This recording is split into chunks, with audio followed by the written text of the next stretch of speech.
आज एक सवाल को लेकर हाजिर हुए हैं।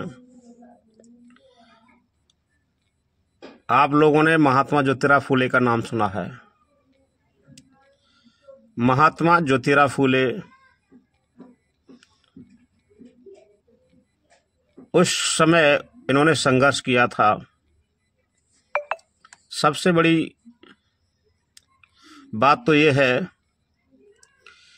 कि ये इनके यहाँ फूल का व्यापार हुआ करता था।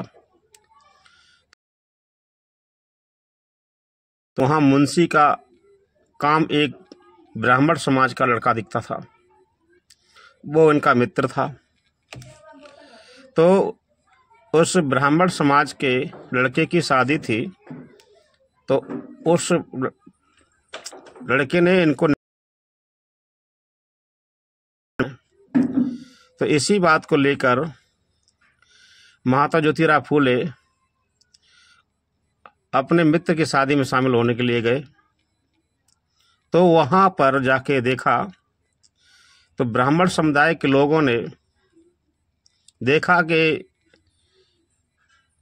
महात्मा ज्योतिराव फूले ये कहाँ से,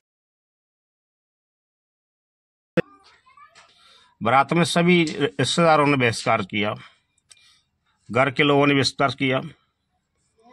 अब विवाद बढ़ने लगा तो महात्मा ज्योतिराव फूले बोले कि मैं तो जाता हूँ, आप अपनी शादी करके आना भाई। तो उनका मित्र अड़ गया कि नहीं नहीं, हम आप साथ रहिए। नहीं बोलने के, नहीं मेरा साथ रहना ठीक नहीं है, आपके घर के जब विरोध कर रहे हैं तो वो सही नहीं है। इन्हीं बातों को लेकर महात्मा ज्योतिराव फूले जी के मन में और मस्तक में एक ही बात गूंजने लगी कि हम से ये लोग इतनी घृणा करते हैं और हम सब ये लोग तो पढ़े लिखे है ही नहीं हैं, हम अंग्रेजों के गुलाम तो हैं और अंग्रेजों से जब तक हम गुलामी और जब तक हमारा पढ़ा लिखा समाज नहीं होगा तब तक इस आज़ादी से कोई मतलब नहीं होगा। अगर ये आज़ाद हम इन अंग्रेजों से हो भी जाते हैं तो हम फिर इनके गुलाम रहेंगे। इसी सत्य, समानता और शिक्षा के क्षेत्र में उन्होंने कदम रखा। तो उस समय शिक्षा ब्राह्मण समुदाय के लोग अपनी बापोती मानते थे और शिक्षा अपना अधिकार मानते थे और किसी का कोई अधिकार नहीं था। शिक्षा का ग्रहण करने वाले लोगों को मार दिया जाता था और अछूत एवं शूद्रों को शिक्षा ग्रहण करने का कोई अधिकार नहीं था। वर्ण व्यवस्था हावी थी। 4 वर्ण थे, मुख से ब्राह्मण, भुजाओं से क्षत्रिय, नाभि से वैश्य और पैरों से शूद्र। तो शूद्र जाति में आने वाले महात्मा ज्योतिराव फूले थे, जो ओबीसी समाज से आते थे और ओबीसी SC/ST माइनॉरिटी जो समाज हैं सब ये शूद्र थे। देश की आधी से अधिक आबादी शूद्र और मुट्ठी भर लोग जो थे, जो 3 वर्ण थे इनके, मुख से ब्राह्मण, भुजाओं से क्षत्रिय, नाभि से वैश्य, ये तीनों सामान्य वर्ग में आते हैं। 3 लोग और तीनों वर्ग, और जो बचा हुआ वर्ग था वो था शूद्र। शूद्र में आते थे महात्मा ज्योतिराव फूले।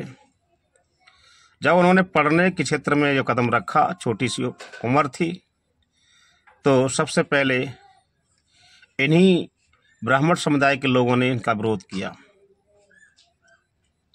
तो विरोध किया तो फिर भी शिक्षा से ये लोग नहीं माने, अपना काम करते रहे। लेकिन जब इनको लगा कि ये नहीं मानेगा तो ब्राह्मण समुदाय के कुछ लोगों ने शिकायत कर दिया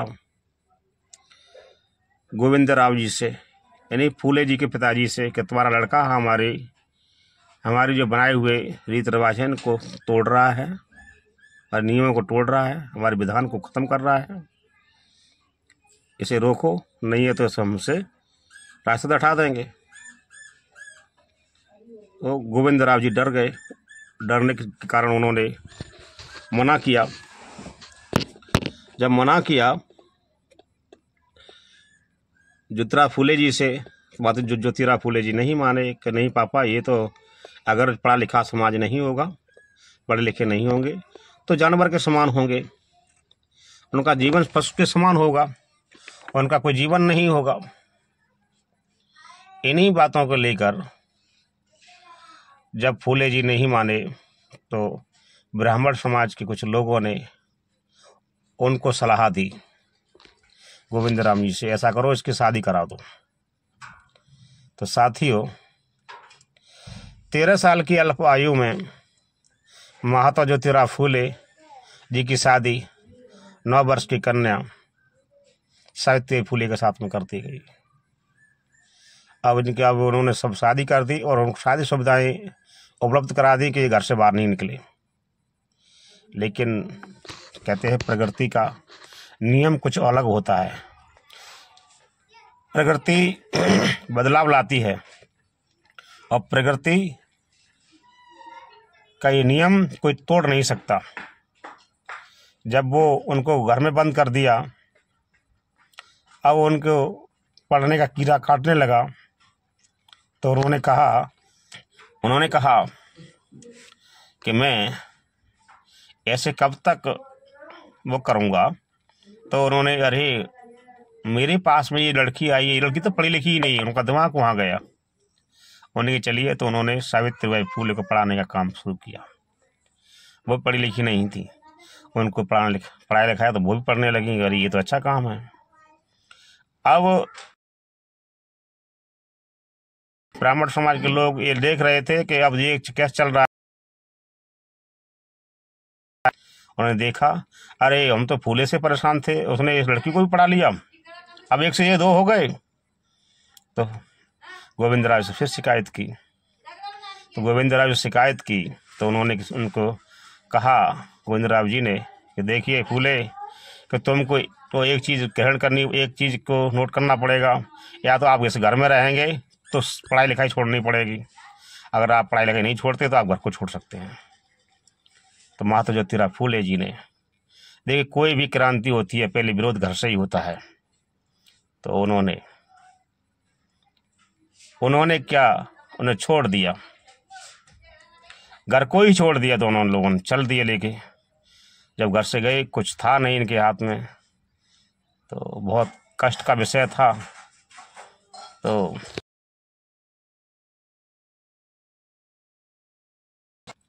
फातिमा शेख से मुलाकात हुई, तो फातिमा शेख को पढ़ाई के बारे में बताया, तो बोली इसकी क्या चीज़ होती है। तो उन्होंने सब कुछ बताया। तो फातिमा शेख ने अपने भाई से बात की और इनको पनाह दे दिया। सबसे पहले मुस्लिम समुदाय के लोगों ने माता ज्योतिराव फूले का साथ दिया और 1948 में पहला विद्यालय बालिका महाविद्यालय खोलकर पहला महिलाओं को शिक्षित काम देने का काम माता सावित्री फूले और माता ज्योतिराव फूले ने किया। वहाँ से लेकर ये ज्योति अब आगे बढ़ती गई। उस समय हमारा पूरा समाज, Bahujan Samaj, SC ST OBC minority के लोग पढ़े लिखे नहीं हुआ करते थे और सब पढ़ने लिखने का अधिकार उनकी फूले ने हमें और आपको दी। माता बहनों को, महिलाओं को सिर्फ उपयोग की वस्तु समझा जाता था। माता बहनों को पढ़ाने का कोई अधिकार नहीं था। सिर्फ शोषण के मतलब उनका बच्चे पैदा करो और उसका कोई मतलब नहीं था। तो ऐसी नारी शक्ति को माता सावित्री फूले ने पढ़ा लिखा कर आज सर्वोच्च पदों पर बैठी हैं, तो माता सावित्री फूले की देन है। के लिए सुधारने के लिए आज यहाँ तक लेके आए और आज इसके आधार पर एक फिल्म तैयार की गई है, फूले। अरे भाई, आप उसका, अभी आपकी मानसिकता वही है, पहले के हुई होगी। आज तो करोड़ों OBC SC, आज इस क्षेत्र में भी आप यही काम पहले जैसा काम कर रहे हो, तो बात को बढ़ावा दे रहे हैं। लेकिन उनके आदर्शों को, उनके संघर्ष को क्योंकि ये फिल्म समानता का दस्तावेज है।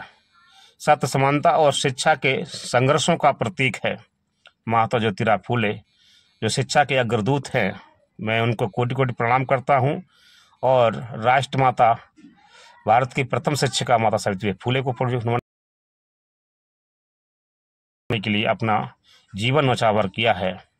वो सदा तक लोगों में याद रहेंगे, लोग उन्हें याद करेंगे। उनकी प्रेरणा से आज हजारों लोग आगे बढ़ रहे हैं। तो ये कहानी है। मैं किसी की भावना को ठेस पहुंचाना नहीं चाहता। ये शब्द, ये जो कहानी है, ये हकीकत की है, माता ज्योतिराव फूले के जीवन से जुड़ी हुई है। और मेरा कोई उद्देश्य किसी की भावना को ठेस पहुंचाना नहीं है, लेकिन ये शब्द इसीलिए मैं कहना चाह रहा हूँ कि मेरी बात को अंतर ना लेकर इन बातों को आगे बढ़ाया जाए, समाज में नई चेतना जगे।